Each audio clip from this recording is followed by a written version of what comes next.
और समझते समझते ये समझ में आया कि अगर करेंगे, मेहनत करेंगे, ईमानदारी से अपने काम के प्रति समर्पित रहेंगे तो निश्चित ही इसमें सफलता मिलेगी। ये शुरुआत में आप कितने नर और कितने मादा लाए थे? हम लाए थे, कितना खर्च पड़ा था आपको? जो हम बड़े जानवर लाए थे वो हमारे पड़े। तो राशन किस तरह दिया जा रहा है, जैसे आप देख पाएंगे किसान भाई यहाँ पर। नमस्कार दोस्तों, रामकेला से मैं प्रताप गौतम में सबका स्वागत है। आज हम बात करूँगा, यहाँ पर देख सकते हैं पिग फार्मिंग किया गया है और यहाँ पर जो है बच्चे को ही सेल किया जाता है। आप देख पाएंगे इसमें शायद जो है बच्चे भी हैं, तो इनसे हम जानेंगे कि बच्चे का क्या प्राइस है और बड़े की क्या प्राइस है। बच्चे अगर छोटा नर मादा लेना है तो क्या प्राइस है, इनका जो है लंबाई चौड़ाई कितना है, कितने पिग के लिए ये फार्म की क्षमता है और इनकी खर्च इसमें कितना पड़ा है और किस तरह से देख रेख करते हैं, खिलाते क्या हैं, सब कुछ जो है हम किसान से जानते हैं जो पिग फार्म किए हैं। तो वीडियो को शुरू से लास्ट तक जरूर देखें, वीडियो को लाइक कर दें। ऐसे वीडियो को पसंद करते हैं चैनल को सब्सक्राइब करके बेल आइकन पर क्लिक कर दें ताकि हमारा हर वीडियो आपको मिलता रहे। आपके मन को सवाल हो जाओ है नीचे कमेंट जरूर करें। नाम बता दीजिए। मेरा नाम सोनल कुमार सिंह है, ग्राम व पोस्ट भदोही, जिला प्रतापगढ़, उत्तर प्रदेश का निवासी हूँ। तो आप जो पिग फार्म जो है कितने वर्षों से कर रहे हैं? देखिए, हमने YouTube के माध्यम से सर्च करते हुए देखा, लोगों ने बहुत कुछ बताया, बहुत कुछ सुना समझा और समझते समझते ये समझ में आया कि अगर करेंगे, मेहनत करेंगे, ईमानदारी से अपने काम के प्रति समर्पित रहेंगे तो निश्चित ही इसमें सफलता मिलेगी। और हमने ये शुरुआत करी 7 अक्टूबर 2021 को शुरू कर दिए जी। तो शुरुआत में आप कितने नर और कितने मादा लाए थे? हम लाए थे 1 नर और 5 मादी लाए थे और साथ में हम 10 बच्चे लाए थे। 10 बच्चे छोटे? हाँ, जिसमें 6 मादी थी और 4 नर थे। कितना खर्च पड़ा था आपको? जो हम बड़े जानवर लाए थे वो हमारे पड़े थे 90,000 के। 90,000 जी। और जो बच्चे लाए थे उस टाइम पे वो हमारे पड़े थे 40,000 के। यानी टोटल कितना खर्च किए थे शुरुआत में? 1,30,000 रुपया। तो आपका जो फार्म बना हुआ है कितने बाई कितने का है? ये हमारा फार्म है 80 बाई 38 का। 80 बाई 38 का। तो एक जो कमरा बना है इसकी जो है लंबाई चौड़ाई कितनी है? जैसे ये है, हाँ। ये 10 बाई 14 का है। 10 बाई 14 जी। दूसरा ये सब 10 बाई 14 की है, एक फीट इधर या उधर इस तरीके से। जैसे अगर किसी को फार्म बनाना है तो उसके लिए जो पार्टीशन होता है, जैसे आपके पार्टीशन है जी, तो कितने बाई कितने का होना बहुत जरूरी है? देखिए, अब जैसे मैंने किया तो मेरी समझ में आया, क्योंकि वर्क करने के बाद एक्सपीरियंस आता है, तो मैं ये समझ पा रहा हूँ कि ये जो जानवर हैं इनको सेपरेसी बहुत ज़रूरी है। तो सेपरेसी के लिए आपको 8 फीट लंबा और 6 फीट चौड़ा कम से कम इतना बड़ा केज बनाना होगा, कम से कम। और मेरे हिसाब से मैं अपने किसान भाइयों को ये सलाह दूंगा कि ब्रिक का इस्तेमाल ना करें, जितना ज़्यादा हो सके एमएस में यानी आयरन में जाएं, पाइप वाला जी। इसमें क्या है कि इसमें रिपेयरिंग बहुत कम आती है और साथ में एक बेनिफिट ये है, इन केस, मैं किसी के लिए ऐसा नहीं कहना चाहता, लेकिन इन केस अगर आप कभी इसको ड्रॉप करना चाहते हैं तो आपके इस मटेरियल की रीसेल वैल्यू है, बट इस मटेरियल के रीसेल वैल्यू मार्केट में नहीं है। तो आपकी कॉस्ट, आई थिंक आज जो आप प्राइस लगा रहे हैं 5 साल 10 साल के बाद अगर आप इसको ड्रॉप करते हैं तो आपका सेम प्राइस दैट टाइम पे जो मार्केट प्राइस होगा वो रिफंड हो जाएगा। तो ये सबसे बड़ी चीज़ है कि अगर आप 6 बाई 8 का केज बनाते हैं तो बच्चे दबेंगे नहीं। बच्चा करने के बाद मादियाँ अगर बच्चा करती हैं तो जब बेन होती है तो ये करवटें जब बदलती हैं ये ध्यान नहीं दे पाती, इस वजह से बच्चे मरने के चांसेस बहुत कम हो जाते हैं।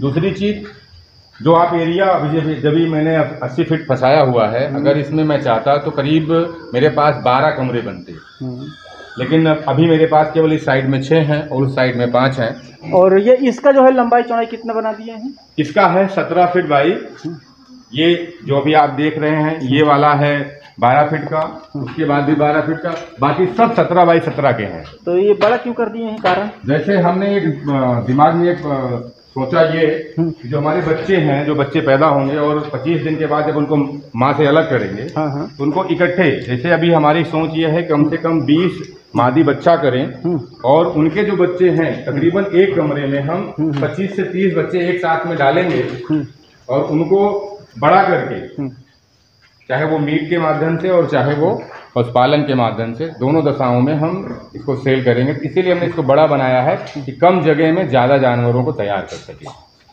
तो जो इसका पतरे का ऊंचाई है जी, लगभग कितना होना चाहिए? देखिए मेरे हिसाब से, क्योंकि गर्मी इनके अंदर चर्बी ज़्यादा होती है, इनको गर्मी ज़्यादा लगती है, तो जितना ज़्यादा हाइट आप दे सकें, मिनिमम मेरे हिसाब से 12 फीट की हाइट होनी चाहिए। आपके जो हाइट कितना है लगभग? ये मेरा 13.5 फीट है फ्लोर। फिर भी सही है जी, जो होना चाहिए। और इसमें आप क्या क्या सुविधा किए हैं? पानी वगैरह पीने का किस तरह से इनका सुविधा है? देखिए जैसे जैसे आप करते जाएंगे आपका अनुभव बढ़ता जाएगा, आप इसमें बहुत सारी चीज़ें सुधार कर सकते हैं। लेकिन शुरुआत में मेरे हिसाब से, जैसे देखिए अभी हौद बनी हुई है, काफ़ी बड़ी है, लेकिन चाहिए इसका 1/4 या 1/4 यानी इसका 1/4 हिस्सा अगर रहता है तो ये गंदा कम करेंगे। अच्छा अच्छा, इनको जैसे गंदा वो पानी, जी हाँ, वो साइज ठीक है। अब तो वहाँ किसान भाई आप देख पाएंगे, जैसे अगर आप इसमें पानी पीने के लिए बनाते हैं तो इस साइज का बनाइए, जिससे आपको देखने को मिल रहा है इतना छोटा साइज का। और जैसे यहाँ पर बड़ा साइज बना देते हैं तो ये जो है गंदा बहुत करने लगेंगी ना, उसमें हिल जाएंगी, कूद जाएंगी और पूरा जो है पानी इधर उधर करने लगेंगी। और यहाँ इसमें तो है टोटल बच्चे कितने हैं? 17 बच्चे हैं। और इसमें क्या है, कितने हैं? इसमें 4 बच्चे हैं कि गर्भवती हैं? नहीं, अभी ये हीट पे आएंगी प्रेगनेंसी के लिए। इसमें से 2 निकाल के वहाँ क्रॉस हुई हैं, अभी 4 हैं। अभी ये धीरे धीरे। और इसमें खाली है क्यों? इसमें से निकाल करके इसमें डाल दिया। अच्छा, तो इसमें जो है क्या है इनकी स्थिति? अभी ये एक वीक इसका हो गया, एक वीक इसका हो गया, दोनों साथ में क्रॉस हुई है। अच्छा अच्छा। और वो जो बैठी हुई है ये नियरेस्ट 10 दिन के अंदर डिलीवरी हो जाएगी। ये लगभग कितना बच्चा करती हैं? ये वाली लास्ट टाइम करी थी 8 बच्चे। हाँ, इस बार संभावना है कि 10 पहुंच जाएगी। तो जैसे अगर कोई यहाँ से खरीदना चाहता है बच्चा, तो आप जो है किस हिसाब से देते हैं? जैसे छोटा बच्चा कितने महीने का है? ये अभी 17 दिन के 17 दिन के हैं।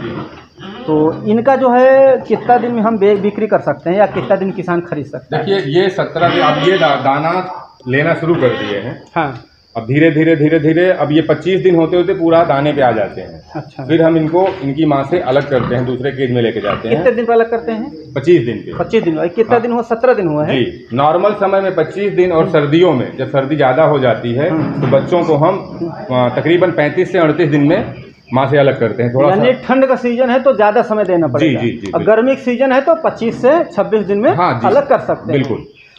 जैसे अलग कर देंगे उसके बाद कितने दिन हीट में आ जाएंगी मादा? मैक्सिमम 5 दिन, 5 से 6वें दिन हीट पे आ जाती है। और मैं आपके चैनल के माध्यम से अपने किसान भाइयों को एक सलाह देना चाहूँगा, जो भी कर रहे हैं और जो करना चाहते हैं। जैसे मादी को अपने बच्चे से अलग किया तो जब तक वो पूरी तरीके से हीट पे ना आ जाए तब तक उसको नर के पास लेके ना जाया जाए। उससे क्या दिक्कत हो सकता है? उससे दिक्कत ये होता है कि ये जब पूरी तरीके से हीट पे नहीं होती है ये नर पे अटैक करती है या नर इस पे अटैक करता है। तो दांत लगने के चांसेस बहुत बढ़ जाते हैं। उससे क्या है, आपका मेडिसिन का खर्च बढ़ जाएगा। तो कैसे पता चलता है कि बरोबर हीट में आ गई है? ये बरोबर जैसे आपने काउंट किया 5 दिन हो गया, 6वें दिन अगर आप देखेंगे तो इसकी एक्टिविटी ऐसी हो जाएगी कि दाने की तरफ, चारे की तरफ नहीं ध्यान देगी। सिर्फ ये हरकतें ऐसे करी, पत्थर नोचना, फर्श नोचना, दीवार नोचना, पाइप नोचना, लोहे नोचना, इस तरीके से हरकतें करना शुरू कर देती है। और पीछे देखेंगे तो थोड़ा लसलसापन आ जाता है, डिस्चार्ज किया रहेगी जी। तो भैया जैसे इसको कोई खरीदना चाहता है तो आप जैसे 25 दिन बाद इससे अलग करते हैं, मान लो 30 दिन पे, तो क्या प्राइस इसकी रहेगी? देखिए मैं किसान भाइयों को सलाह देना चाहता हूँ कि वो अगर बच्चा खरीदना चाहते हैं तो कम से कम 40 दिन का बच्चा खरीदें। 40 जी, क्योंकि ये अभी हमारी केयर में है, हम इनकी आदत को समझ पा रहे हैं, इनको क्या देना है। नया कोई लेके जाता है तो वो ट्रीट नहीं कर पाएगा और उसको नुकसान होने के चांसेस बढ़ जाते हैं। ये छोटे बच्चे जो 25 दिन के 30 दिन के बच्चे हैं, ये अक्सर जो देवी देवता को चढ़ाने के लिए लेके जाते हैं, हाँ उसमें लेके जाते हैं। बाकी हम लोग क्या प्राइस होगी इसकी? प्राइस 2500 रुपये जाती है, यानी 2500। जी। नस्ल कौन सी है? ये लार्ज वाइट है। प्योर लार्ज वाइट है? जी, प्योर है जी। लार्ज वाइट की पहचान क्या है, हमको थोड़ा बता दीजिए बड़े में आकर के। यहाँ देखिए इनकी जो लेंथ है, हाँ लेंथ और हाइट दोनों सबसे अलग होगी। और जिनके कान हैं वो कान थोड़े लंबे होते हैं, खड़े दिखते हैं। और इनकी जो सूंड होती है वो सूंड आम जानवरों से, जो इनकी नस्ल के और जानवर हैं उनसे लंबी होती है, यानी इसकी लंबी है ना? जी। लेंथ जो है इसे कितना, लगभग इसकी लंबाई कितनी होगी लेंथ में? अभी आप मान के चलिए 3.5 फीट। 3.5 फीट। और यही इनकी पहचान है जो लार्ज वाइट है। वजन बढ़ाने के लिए आप इन्हें क्या क्या खिला रहे हैं अभी? जी, वजन बढ़ाने के लिए देखिए बहुत सारी कंपनियां हैं जो अपना फीड मार्केट में चला रही हैं। मैंने भी कुछ फीड ट्राई किया जिसमें रॉयल ग्रीन कंपनी का फीड लाए थे और उसमें एक सुपर स्टार्टर आता है, क्वालिटी अच्छी है। थोड़ा दिखा दीजिए क्या है उसमें, है? नहीं, अभी वो मौजूद नहीं है क्योंकि वो कॉस्टली ज़्यादा था। किस तरह से खिला रहे हैं इनको, राशन किस तरह दिया जा रहा है? जैसे आप देख पाएंगे किसान भाई, यहाँ पर देखिए वजन बढ़ाने के लिए भी इन्होंने मतलब क्या क्या इसमें मिलाया और क्या क्या दे रहे हैं, क्या क्या चीज़ इसमें मिला हुआ है? देखिए इसमें मकाई है, गेहूं का दलिया है, किनकी है चावल की, और चावल का पालिश है, और साथ में मिनरल मिक्सचर है, टेट्रासाइक्लिन है, मीठा सोडा है, नमक है, और साथ में एक ग्रोवर लिक्विड आता है वो देते हैं, साथ में कैल्शियम का लिक्विड। अच्छा, आओ जो भैया छोटे आप ये लगभग कितने महीने बता रहे हो? 3-4 महीने खाएंगे ना? ये 2.5 महीने के। ये 2.5 महीने खाएं जी। तो इनकी क्या प्राइस है? इनकी प्राइस 4,000 रुपया है। यानी इसको अगर कोई खरीद कर ले जाना चाहता है इसमें कोई दिक्कत समस्या नहीं आएगी ना? बिल्कुल नहीं। यानी कि जैसे कि उसमें बता रहे हो कि 25 से 28 दिन वाला जो है उसमें दिक्कत हो सकता है, तो इसमें चारा वगैरह बिल्कुल कंप्लीट खा रहे हैं? अभी ये चारे पर ही है, चारे पर निर्भर है, मतलब चारा भरपूर खाने लगे हैं। तो इसमें चारे में जो दिया जा रहा है सब कुछ खाएंगे ना? जी जी। तो जैसे अगर कोई खरीदना चाहता है तो जैसे कोई शुरू करना चाहता है तो कितने से शुरू करे? छोटे से कोई शुरू करना चाहता है? मैं आपको अपना अनुभव शेयर करता हूँ। जो फार्मर ये बिजनेस शुरू करना चाहता है, लोग मेरे जैसा ही, मैंने भी कुछ गलत किया, मैं लोगों को अब अपने अनुभव को शेयर करके बताना चाहता हूँ। कंस्ट्रक्शन में बहुत पैसा शुरुआत में लगाने की ज़रूरत नहीं है। अगर आप छोटा टारगेट लेकर चल रहे हैं, छोटे टारगेट से आप शुरू करना चाहते हैं तो कम से कम 5 मादी एक नर से शुरू करें और साथ में उसमें 5-10 बच्चे डाल दें। होता क्या है कि शुरुआत में हम पैसा तो कंस्ट्रक्शन में और जानवर के पीछे लगा देते हैं, लेकिन जब इनके फीड की बारी आती है तो हमारा बजट फेल हो जाता है, और फिर जो इनको ग्रोवर चाहिए, ग्रोवर फीड चाहिए, वो हम अवेलेबल नहीं कर पाते हैं, और जो ग्रोथ हमको 10 महीने में 8 महीने में मिलनी है वो 10 महीने से 12 महीने में मिलता है, और वहीं से आपका लॉस होना शुरू हो जाता है। यानी इसका आप 4,000 रुपया कीमत रखे हैं जी, चाहे नर ले जाएं चाहे मादा ले जाएं। तो आप अपना मोबाइल नंबर बता दीजिए। 6306461110। तो किसान भाई ये इनका मोबाइल नंबर है, अगर आप लोग खरीदना चाहते हैं तो खरीद सकते हैं। अभी आपके पास टोटल कितने पिग हैं? अभी हमारे पास टोटल 47 है। 47 जी। इसमें नर कितने हैं, मादा कितने हैं? इसमें मादी है 33 जी, और 14 है छोटे बड़े मिला के। और जैसे कितना टोटल बता दिए हैं? 47। तो इसमें लगभग हमें जैसे मान लो कि 40 से 45 पिग हमारे पास हैं, तो नर की कितनी आवश्यकता पड़ती है? देखिए एक नर के लिए एक नर कितनी मादा? 10 मादाओं को संभाल सकता है। यानी कि 10 मादा एक नर पर मतलब बहुत है। और अगर आपकी मादाएं लगातार हीट पे आई तो आपके लिए प्रॉब्लम हो जाएगी, क्योंकि फिर वो रेगुलर क्रॉस नहीं कर पाएगा। इसीलिए सब्स्टिट्यूट रखना पड़ता है, और हमने सब्स्टिट्यूट ऑलरेडी रखा हुआ है। हमारे पास जो तैयार मादाएं हैं वो 11 हैं, और हमारे पास नर 2 हैं। अच्छा। जैसे कोई बड़े लेवल पर करना चाहे, मतलब पैसे वैसे बहुत हैं उनके पास, कोई दिक्कत नहीं, वो किस तरह से शुरू करें? देखिए आप लार्ज में जितना करना चाहें, लोग कहते हैं ट्रेनिंग करनी पड़ेगी, ट्रेनिंग भी करनी चाहिए। ट्रेनिंग करने से बहुत मूलभूत जानकारियां मिल जाती हैं, लेकिन साथ में जब तक आप स्वयं इस फील्ड में उतर करके खुद से अनुभव नहीं लेंगे तब तक आपको पूरी जानकारी नहीं हो पाएगी।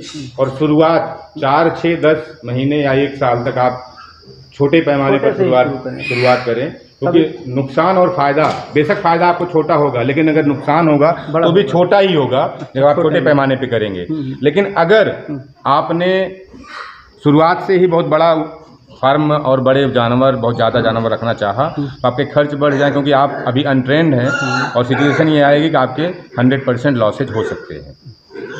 हाँ, एक चीज़ मैं कहना चाहूँगा, जैसे ये एक ऐसा बिजनेस मुझे समझ में आया 3 साल के खोजने के बाद में, इसमें अगर ऊपर वाला ना नाराज हो आपसे, आपके फेवर में बिल्कुल ना रहे, तो शायद ही कि आपके लॉस हो, नहीं तो प्रॉफिट के 100% गारंटी होती है। अच्छा। बस फ़र्क इतना है, ये आपका बिजनेस है, हमारे साथी, हमारे सहयोगी हैं पप्पू भाई, ये बराबर यहाँ रहते हैं सुबह से लेकर शाम तक। लेकिन मैं तब पर भी यहाँ, वो रहें या ना रहें, मैं अपना समय देता हूँ, क्योंकि बिजनेस मेरा है। लॉस और बेनिफिट दोनों मुझे झेलना है, तो मैं हर एक चीज़ें बारीकी से अध्ययन करता रहता हूँ। और जो कमियाँ दिखती हैं तुरंत उस पर डॉक्टर से सलाह, जो पुराने फार्मर हैं उनसे बातचीत करके सलाह लेना और मेडिसिन ला करके वो सारी चीज़ें प्रोवाइड करना। और जैसे हम कोई किसान सुअर पालन करना चाहता है या खरीद कर ले जाना चाहता है, तो उसको सुविधा क्या क्या घर पे करनी चाहिए, किस तरह से? देखिए, एक चीज़ समझिए, जितना ज़्यादा हो सके सबसे पहली चीज़ तो रास्ते का बंदोबस्त होना चाहिए। बहुत सारे लोगों ने पिग फार्मिंग स्टार्ट कर दी, लेकिन वहाँ व्हीकल जाने के रास्ते नहीं हैं। सबसे पहली सुविधा ये देखिए कि रास्ते पे हो। और दूसरी चीज़, क्योंकि मैं राजपूत धर्म से, राजपूत समाज से बिलोंग करता हूँ, तो लोगों की एक अलग अलग अपनी राय होती है। लेकिन मैंने एक चीज़ जाना है कि आज के समय में कोई बिजनेस छोटा नहीं होता। बस बिजनेस को आप बिजनेस के तरीके से नहीं, अपना काम के तरीके से मानिए, क्योंकि काम ही सबसे बड़ा होता है। तो मैंने जब शुरुआत करी, और मैं जानता हूँ कि अभी आपने देखा, आप जिस रास्ते से आए, ये मेन रोड है जो हमारे प्रतापगढ़ मानधाता के मेन रोड से कनेक्ट है, और ये रोड सीधा होते हुए जटवाड़ा तक निकल जाता है, अंदर ही अंदर। और साथ में अभी जस्ट योगी गवर्नमेंट की मेहरबानी है कि एक नया रोड भी बन गया हमारे फार्म के बगल से। कह सकता हूँ मेरा फार्म कॉर्नर के प्लेस में है, और ये जो जगह है ये आवासी करी हुई है। यानी कभी अगर चकबंदी या कुछ ऐसा आता है, ज़रूरी नहीं कि आप आवासी कराएं, लेकिन मैंने अपनी सुविधा के लिए आगे चल करके ये बड़ा प्लान कर सकूं, बड़े काम कर सकूं, इसके लिए हमने इसको आवासी कराया हुआ है। यानी ये कमर्शियल लैंड में बन चुकी है। और दाना वगैरह की व्यवस्था कर लेना पड़ेगा पहले जी। दाना जी, चारा वगैरह की व्यवस्था। देखिए, एक चीज़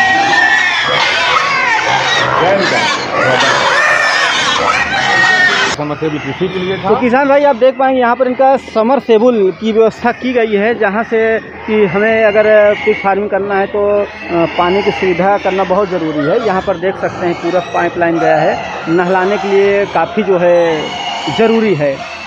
और अभी थोड़ा देख सकते हैं यहाँ पर भी पूरा सुविधा बनाया गया है। अल्लाह मत